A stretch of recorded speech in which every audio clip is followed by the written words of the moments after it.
وحمانت كوءة وينور على بشي ذي الحجة أما عرفة سيدة الصومالي ذو تقان بشن باللوغة هذا إلى طبان كبرية أهرية وطبان بري أو وطه خير سيادة هي فضل السيادة تنوحي كسوغانتا النبي جاءنا صلوات ربي وسلامه عليه وحو رسول كليه هي مجر مالمه عمل وناكسن الله سميه وكخير بدني هي طبعا كان مالمود دحضوض عمل كالله سميه يعني عمل خير وإلهي اللو قد نواده وحا أقفض بدن سنة كأردن مالمهيسا مالمهن طبعا كبشد الحجة عمل كاللي ما دعي أقفض بدن صحابة رضوان الله عليهم وحي النبي قويديين أرين أيجا أكتودا عنك أهيد إني وحلا السماية وقفض بدن تاعي مركو النبي يقول عمل مالمها الله السماية وقفض بدن وحيد هذا الرسول إله يو حتى الجهاد كإله جدك يسلوه جهاد ومية كفض بدنه هنا عماش مالمها الله السماية كان النبي يقول صلى الله عليه وسلم ها حتى الجهاد كواكفض بدن إلا هل ننموي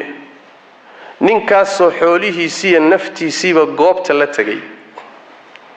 وفي رواية ميلها خطرتي هلست ألق علي كدبنا أن نفنا لصو نقنين حولنا لصو نقنين حالة إيادة ومالمك لا تعضي وانتم كان مالموضح ذو أهين أيادة لما قاري كرو لكن وحي انت كسو هري مالمهن لحظوضا وحان اهين مالما لمد او تبن بريئة او ان تبن كان اهين جهاد آد قشي نفنا اين كاقتقين حوليهينا الله صو نقطي مالمهن عملك الله السمين يا كفضل بدن معناها حديث سيداسوي ساس دلاديد با رواية وحا سي عدينيس ابن حبانو سؤال النبي قال ونينكو ويديه وحيد رسولك إلهي ومالمهن مالما لمد وان إيجا أهين والروح أو جهادي حتى ما يجا كفضل بدن أيجا كفضل بدن بن رسول الله عليه وسلم إلا الروح فرس كيسين اللي بقون قوي السجد لي كيسين اللي دادي مويه وحما الله صلى الله عليه وسلم سورة كلية النبي صلى الله عليه وسلم ربي وسلام عليه وحد قرن كرتان مركة يعني منزلة إيه بوسك أي كتشران مالمهن عمل كلا السمية طاعة لليمات آد بيؤهر سريسا قيمة وين ويكفر لذا إلهي أكتس تبارك وتعالى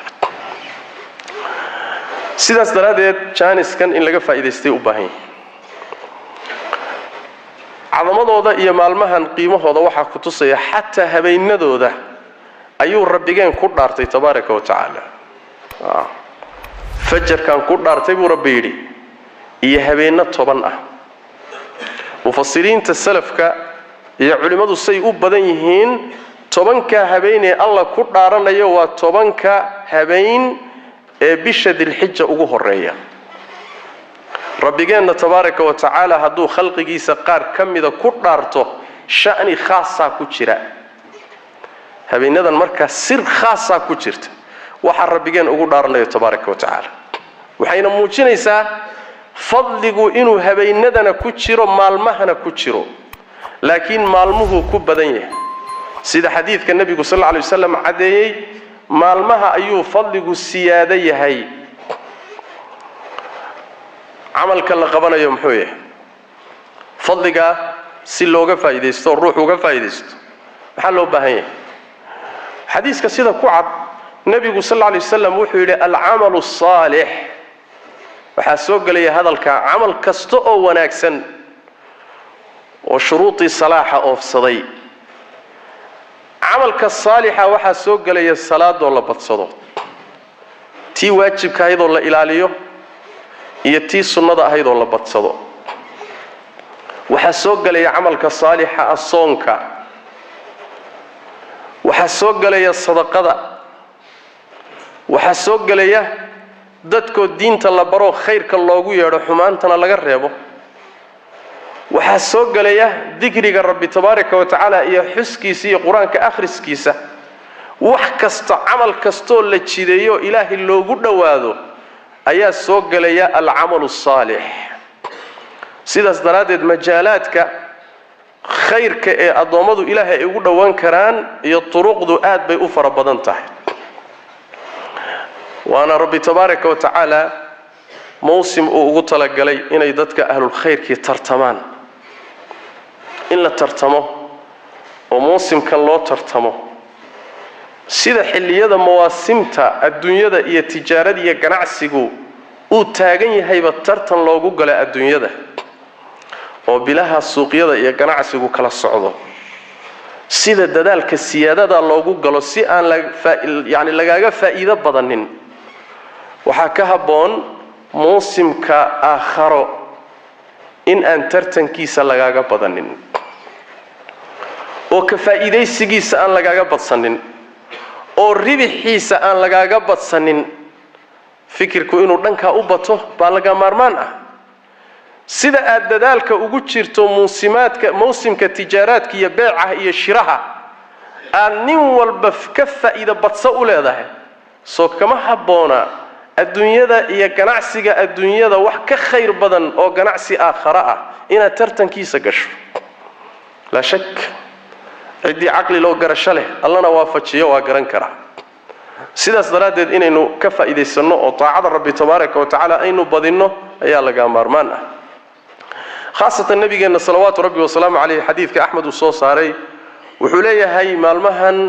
waa maalmaha camal la sameeyo ilaahay ugu jecel yahay waxaad badisaan tahliisha laa ilaaha ila allah waxaad badisaan takbiirta allahu akbar waxaad badisaan taxmiida alxamdu lilah dikriga rabbi tabaaraka wa tacaala carabkiina ku badiya waxaa macnaha isaguna tilmaamaya aayadda qur-aanka fi suurati alxaj alla ku yidhi tabaaraka wa tacaala liyashhaduu manaafica lahum wayadkuruu isma allahi fi ayaamin macluumaatin cala maa razaqahum min bahiimati alancaam inay ilaahay xusaan maalmo la yaqaano dhexdooda inay alla xusaan oo xoolaha uu u xalaaleeyay korkooda ay alla ku xusaan mufasiriinta say u badan yihiin salafku waxay leeyihiin maalmaha macluumaadka ilaahay la xusayo waa 10 bari ee bisha dilxija u horeeya saasay u badan yihiin mufasiriintu sidaas daraaddeed maalmahani waa maalmo khayrkoodu siyaado yahay dadka muslimiintana la doonayo inay isu diyaariyaan say uga faa'iideysan lahaayeen waxyaalaha looga faa'iideysan karo waxaa ka mid ah soonka khaasatan maalmaha dhanna waa la wada soomi karaa marka laga reebo maalinta tobnaad oo maalinta ciida ah 9 bariga ka horeeyaba waa la soomi karaa ala raajih bal sunanka waxaa ku sugan Abu Daawud iyo Tirmidhi iyo عن بعض أزواج النبي صلى الله عليه وسلم إن أي تري كان رسول الله صلى الله عليه وسلم يصوم العشر ويوم عاشوراء و3 أيام من كل شهر نبي وحسومي تري توبنكا وحسومي تري مالنت عاشوراء بش محرم بالولبنا سدح بري بوكا سومي تري marka 9 bari hore waa la soomi karaa ala raajih sidoo kale maalinka 9aad isaga hadalba kuma jiraba waa maalinka aadka u fadli badan oo maalinta Carafa ah nabigeena salawaatu rabbi wa salaamu alayhi waxa la weydiiyay maalinka soonkiisa la weydiiyay xujaydu Carafa taagan yahay markaas nabigu wuxuu sallallahu alayhi wasallam maalinkaasi waxa ilaahay ku dhaafaa maalinka soonkiisa ilaahay wuxuu ku dhaafaa oo ku cafiyaa sanadkii hore wixii dambi ahaa iyo sanadka soo socda wixii dambi ah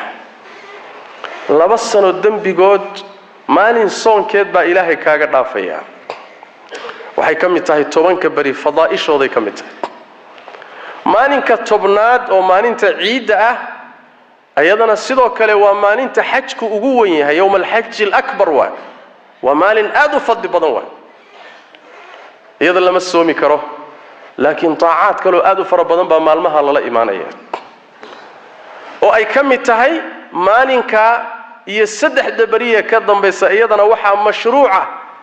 oo aad iyo aad iyadana u fadli badan in uu ruuxu hadduu heli karo xoolo qalo